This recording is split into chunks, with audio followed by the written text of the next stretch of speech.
Bonjour à tous et bienvenue dans votre rendez-vous les vendredis de Direct Santé. Vous savez que les vendredis on parle de tout, de la vie de couple, de la sexualité, de l'harmonie au sein du couple. Donc aujourd'hui, on va parler de ce qui tue le couple, ce qui tue l'amour au sein du couple. L'homme et la femme sont unanimes sur deux aspects de la personnalité qui sont particulièrement difficiles à vivre au quotidien lorsqu'il s'agit de couple. Donc ce matin, je suis accompagnée de Rachida, qui est coach en relation de couple et puis organisatrice de mariage, et puis Monsieur Dieudonné Kevin, qui est promoteur culturel, donc qui sont avec nous ce matin pour nous parler un peu de ce qui tue les relations au sein du couple. Bonjour Rachida, comment ça va ce matin? Ça va. Et très bien. Très bien. La vie est belle. Oui. Très très belle. Bonjour Kevin. Bonjour ici, bonjour à tous les téléspectateurs et merci de m'avoir invité pour cette émission. Mais déjà, je dis à tous ceux qui sont câblés devant que ça va être un peu chaud parce que nous ne sommes pas Dieu pour parler un peu de ce qui tue l'amour. C'est Dieu seul qui sait ce qui tue l'amour. Oui, mais on est aussi responsable de ce qui tue l'amour. Ah bon? Ah bah bien sûr. Ça, je savais pas. Les actes et tout ce que nous... On est un peu responsable. Oui, on est un peu beaucoup responsable aussi, justement. Là, vous m'informez au fait. Donc, on va commencer par Rachida, en gros. Pour vous, Rachida, c'est quoi l'importance du couple? L'importance du couple, ça c'est vraiment une question assez personnelle parce que certains veulent être en couple, d'autres ne veulent pas être en couple, d'autres préfèrent être libres. Donc je ne peux pas tout de suite dire que c'est important d'être en couple. Ce qui est important, c'est de se sentir bien dans avec la personne, de se sentir bien d'abord soi-même avant de se sentir bien avec quelqu'un. C'est ce que moi je demande aux gens. Parce qu'il ne faut pas réclamer de l'autre, il faut plutôt être bien et tout le reste viendra. Voilà. Et pour vous, Kevin? Je prends la question sur plusieurs volets parce que là, je me demande déjà qu'est-ce que vous mettez dans l'importance d'un couple. Est-ce que c'est l'importance d'être en couple, l'importance d'être avec quelqu'un ou la vie de couple, la vie de couple oui. Et tout. Pour moi, là, je vais un peu rejoindre Rachida tout de suite parce que c'est déjà le plus important, c'est d'abord toi-même. Comment est-ce que tu te sens? Comment est-ce que tu es? Est-ce que pour toi, tu as vraiment besoin de quelqu'un dans ta vie? Parce qu'aujourd'hui, quand on regarde le monde, et on voit que les choses changent et varient en fonction du temps. Il y a de cela 20 ou 30 ans en arrière, nos parents vivaient en couple, nos parents, ils s'aimaient ou ils ne s'aimaient pas, on s'en foutait. L'essentiel, c'était d'être avec un homme ou d'être avec une femme. On mettait les gens juste ensemble, on se disait peut-être dans 10 ans, ils allaient s'aimer. Mais quand on regarde aujourd'hui, les gens déposent tellement de critères avant d'être en couple. Est-ce que celui avec qui je vais être en couple, est-ce qu'il est bien? Est-ce qu'il a tel boulot? Il y a des critères même qu'on regarde. Est-ce qu'il fait du sport? Est-ce qu'il est mince? Est-ce qu'il a ceci? Est-ce qu'il a cela? Il y a tellement de critères qu'on met autour qui fait qu'à la fin, on n'arrive pas parfois à atteindre l'idéal qui n'est pas forcément de ce monde puisque nous ne sommes pas Dieu. Donc pour moi, est-ce important d'être le couple et l'importance du couple et tout? Je dirais simplement que ça doit partir d'abord de nous-mêmes. C'est à nous-mêmes de rechercher d'abord cette paix intérieure, d'être en harmonie avec son être et ensuite rechercher peut-être une personne avec qui on pourrait être en couple. Mais je vais quand même ajouter quelque chose. En tant que musulmane, on dit que le mariage est la moitié de la foi. Oui. Parce que c'est une manière aussi de s'équilibrer. Oui. De la même manière, être seul, c'est un choix. Et c'est un choix qu'il faut quand même respecter ou qu'on n'est pas encore prêt pour aller au mariage. Parce que c'est toute une étape. Des gens maintenant courent pour aller vers le mariage. Ils ne sont pas prêts, ils ne sont pas matures. Et voilà, ça devient d'autres choses. Mais si on sait que le mariage, c'est aussi une moitié de la foi, ça c'est le volet spirituel. Parce que quand on parle de maturité, il faut avoir aussi une maturité spirituelle. Oui. Il faut avoir quelqu'un à côté pour pouvoir canaliser certaines choses. Voilà. Parce qu'en plus, dans certaines, pas religions, mais dans certains pays, on dit souvent que quand tu es en couple, on te respecte plus. Parce que t'es marié, on te respecte plus. Tu as une responsabilité. Voilà. On remarque que voilà, le monsieur, il est un peu plus responsable. Mais ce n'est pas toujours ça. Moi, je pense que c'est plutôt le contraire. Le mariage, parfois, c'est un masque pour faire plus de bêtises. Oui, c'est pas. Il y a des gens qui sont mariés qui sont pires que les célibataires. Ah oui, même. bien sûr. Aujourd'hui, par exemple, quand on prend le phénomène de Sugar Daddy, le phénomène des jeunes filles qui sortent en désordre, qui se livrent à la prostitution et tout, ceux qui sont derrière, c'est les hommes mariés. Les hommes mariés, parce qu'ils n'ont pas envie de faire des bêtises avec leurs femmes à la maison, ils se retrouvent à faire des bêtises avec des enfants qu'ils peuvent mettre au monde. Et ça, aujourd'hui, pour moi, je pense que c'est pas forcément une qualité de dire que quand on est marié, on est encore responsable. Je connais des célibataires qui sont 10 fois plus responsables que des pères des hommes mariés. Non, on ne dit pas qu'un célibataire n'est pas responsable. Oui. Certains ont choisi d'être célibataires. J'ai l'impression que pour vous, un homme marié, c'est quelqu'un qui est posé. C'est ce que vous avez dit à l'instant. Dans la société. Dans la société. Mais parfois, c'est carrément le contraire. Oui, mais dans la société, quand mais après, ce qui se passe derrière, ça, c'est-à-dire vis-à-vis de... derrière, voilà, ça c'est autre chose. Voilà. Mais tout le monde sait dans que l'infidélité... Quand tu dis que tu es marié, il y a quand même quelque chose qui est différent. Oui. Maintenant, on dit toujours que l'argent atténue ou bien augmente certains vices. Des fois, il y a ça aussi. Tu peux être peut-être avant, la personne, bien le monsieur n'a pas beaucoup d'argent. Il était très calme, très serein. Après son mariage, ils ont fait leur bout de temps. Après 20 ans, 40 ans, 50 ans, maintenant, il a de l'argent. Et l'argent est comme le sel, ça relève le goût, ça ressort les caractères. Un monsieur qui a 50 ans, qui se permet de faire ici et là, il a toujours voulu ça. Il n'a pas changé en fait. Mais l'argent ou bien le bien-être a juste ressorti ce qu'il est. C'est tout. Et puis tu vois toutes les minettes derrière aussi. Maintenant, ça n'a pas de relation avec le fait qu'il soit en couple ou qu'il ne soit pas en couple. Ça veut dire qu'il y a eu d'autres choses qui sont venues maintenant dans sa vie qui peut-être le poussent à cela. Aujourd'hui, parfois, les gens te voient dans la rue, te demandent tu es déjà marié, voilà. Tu es en couple. Tu as des enfants. Moi, c'est des choses qui poussent les gens à faire beaucoup d'erreurs. Mais bien sûr. En réalité, être en couple ou bien être déjà marié, ça ne veut rien dire.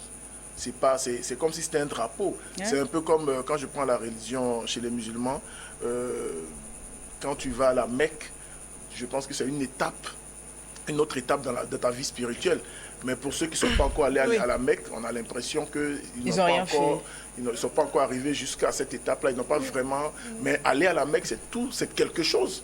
Oui, aller à la Mecque, c'est quelque chose, mais ce n'est pas obligatoire. Voilà. Je veux également aussi qu'on puisse aller aussi vers le mariage dans ce sens.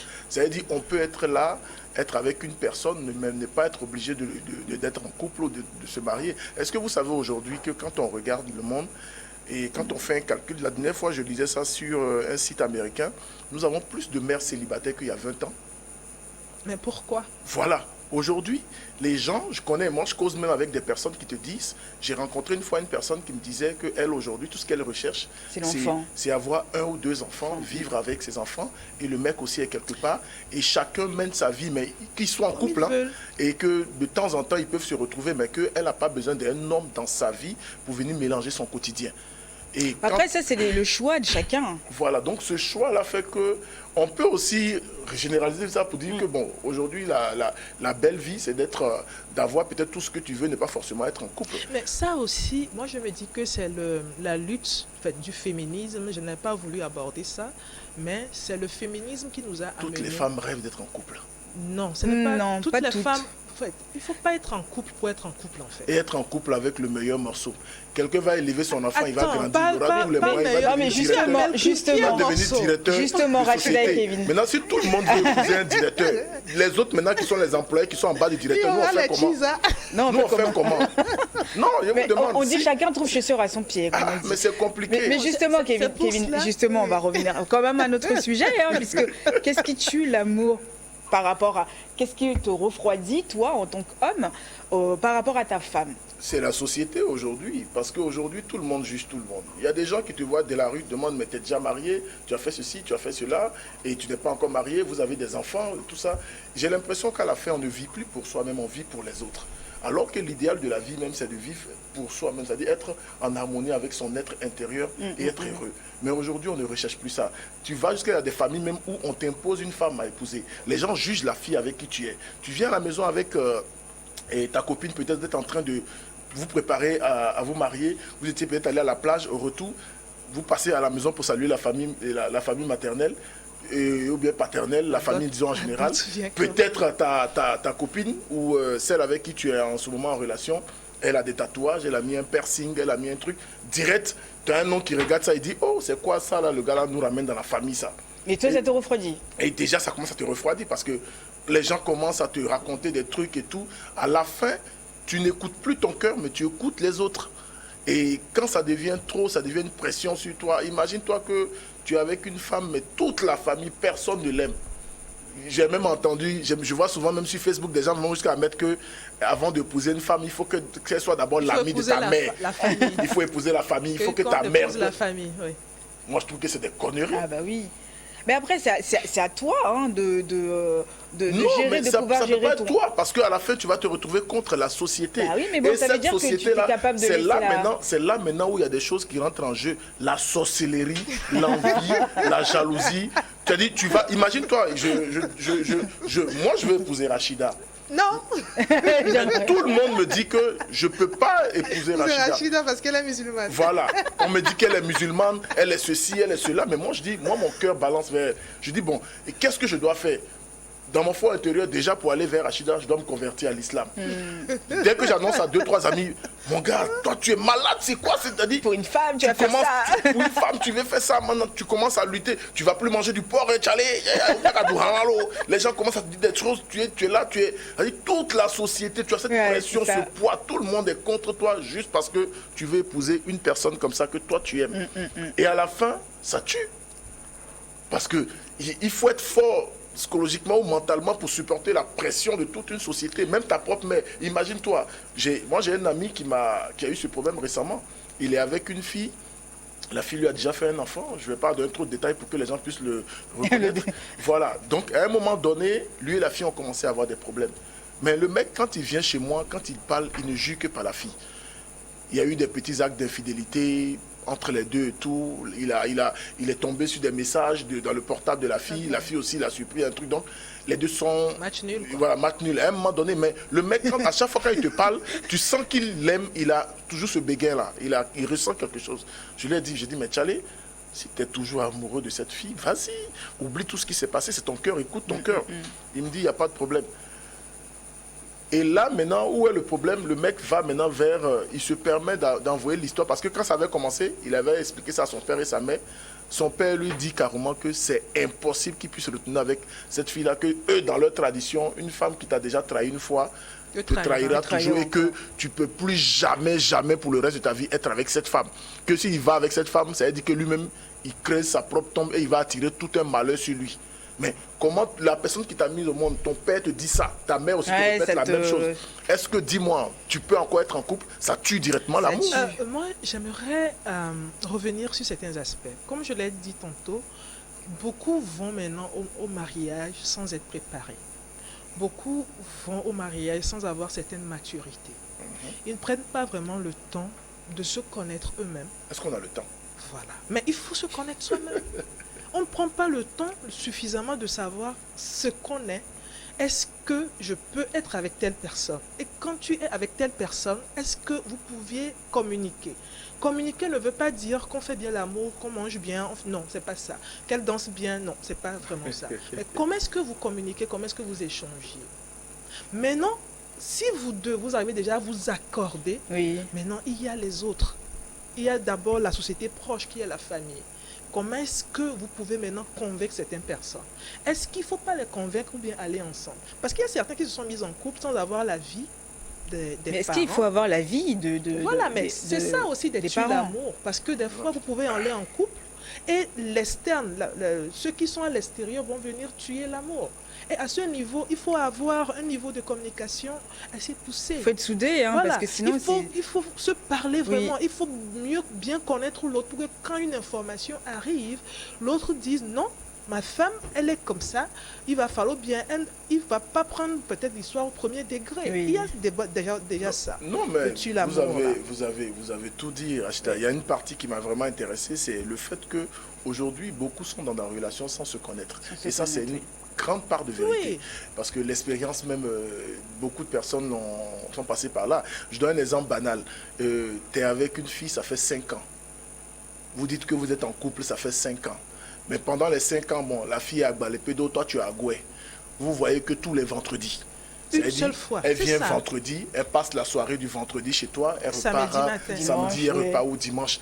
Donc, dès qu'elle te dit qu'elle arrive ce vendredi-là, votre programme c'est quoi? Vous avez déjà établi un programme, vous allez Manger, aller dormir. manger, vous allez boire, vous allez faire ceci, vous allez donc. C'est que des instants X d'amusement, de trucs. Mais est-ce que cette femme, vous avez déjà fait 1 mois dans la même maison? pour Est-ce que savoir. vous avez déjà fait 2 semaines dans la même maison? Ensemble. Est-ce que vous avez déjà fait 3 mois ensemble? Et regarde, il y a des gens comme ça qui restent pendant des mois, des années. 5 ans, 10 ans. Et hein. maintenant, un matin, ils décident de se marier. Ils se marient. Quand Un ils mois se marient après, ça maintenant, marche 1 mois après, c'est là on se rend compte que mais la fille avec qui je viens ne sait pas défaire un lit. La fille avec qui je suis, elle ne sait pas faire ceci, elle n'aime pas cela. Voilà, donc c'est tout ce qu'elle fait, voilà ce qui l'intéresse. On commence à se rendre compte qu'il y avait une grande partie c'est de que la personne avec qui on est qu'on ne connaissait Il pas. passe pas le du temps tout. au Voilà. plaisir, en fait. Voilà, et à la fin, ça tue. On Ça va tue marquer, l'amour. on va Une marquer un pause. temps de pause, oui, justement, on revient juste après les informations. Restez avec nous.